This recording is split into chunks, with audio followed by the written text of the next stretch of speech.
प्यास मैया किस दिन ये ना बुझेगी।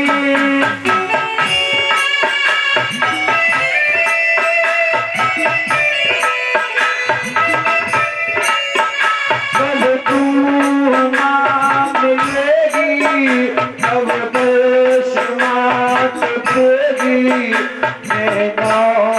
प्यास मैया किस दिन ये ना बुझेगी।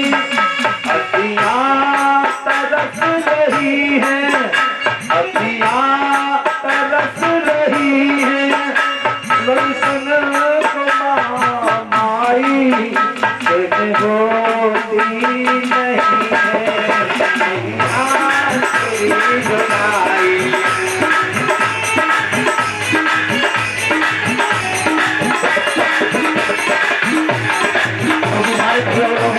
मीठी मीठी तालियों का सहारा देते हुए, मीठी मीठी तालियों का सहारा देंगे।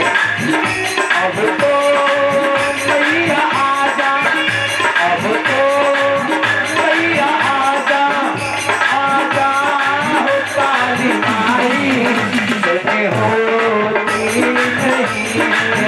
मैया तेरी जुदाई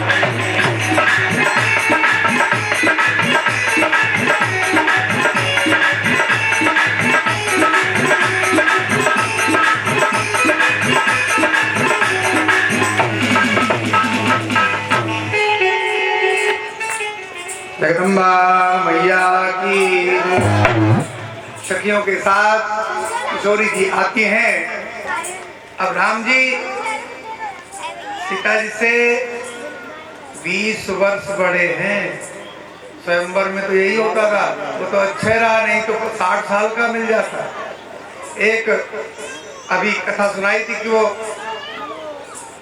च्यवन ऋषि 60 साल के थे तो 16 वर्ष की सुकन्या थी। राजा ने शादी कर दी। क्या करते 60 वर्ष के बाबा जी 16 की दिया। यहाँ पर सीता जी ने वरमाला डाली।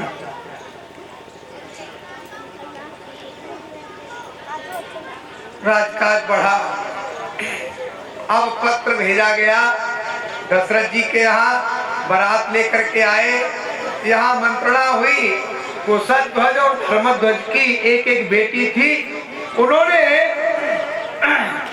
भरत और शत्रुघ्न को, लक्ष्मण को जनक जी की बेटी उर्मिला, और जो भूमिजा है वो तो राम को ब्याही है। चारों के साथ जब आए यहाँ पर 3 वर्ष आनंद रहे। एक दिन राजा पितृकाल में जब कुमार का महीना आता है, आप लोग जानते हैं, तो उस समय दाढ़ी बाल नहीं बनवाते हैं। पितृकाल आता है तो कन्यागते रवि स कन्यागता, कुमार के महीने में कनागत। हाँ, तो बोले उस समय राजा जैसे महलों में से निकलकर दरबार में जाते थे तो वहां पर उनके सफेद बाल दिखाई देते थे। तो बोले अब क्या करें, 3 साल हो गए बच्चों के साथ, शादी हुआ नहीं। बोले हो ना हो, इनको राज दे दिया जाए। आज भी कलकत्ते में कोई सामग्री नई नहीं लाते घर में, और ये दशरथ जी नया काम करने जा रहे हैं कि राजा बना लिया। महीने का भी तो ध्यान रखो। कल बताया था चातुर्मास में माताएं बहनें अपने मायके नहीं जाती हैं। हाँ, और ये राज तिलक कर रहे हैं कब? कलकत्ते में। अब 10 दिन के बाल राजा को फुरफुरा रहे थे, 10 दिन के बाल उठ गए थे। तो उन्होंने कहा मंत्री जी, हम तो सोचते हैं कि ये नवरात्रि में, क्या ये नवरात्रि जो भाई कुआर में नवरात्रि आती, चैत में आती है, आषाढ़ की भूल गए और माघ की भी भूल गए। माघ में और आषाढ़ में भी गुप्त हैं, ये गोपनीय फल देती है। घर में दीपक जलाया जाता है और मीठा भोजन में किया जाता है एक बार।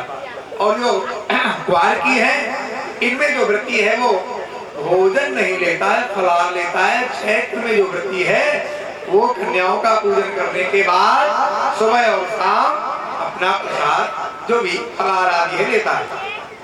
ये सात्विक है। और वो राजस है, उसमें आपको मीठा भोजन करना है। दही नहीं पीना, गुड़ लेकर के मठा नहीं पीना। रबड़ी मीठी हो जाती है, उसमें कोई नहीं होता। बढ़िया व्रत करो।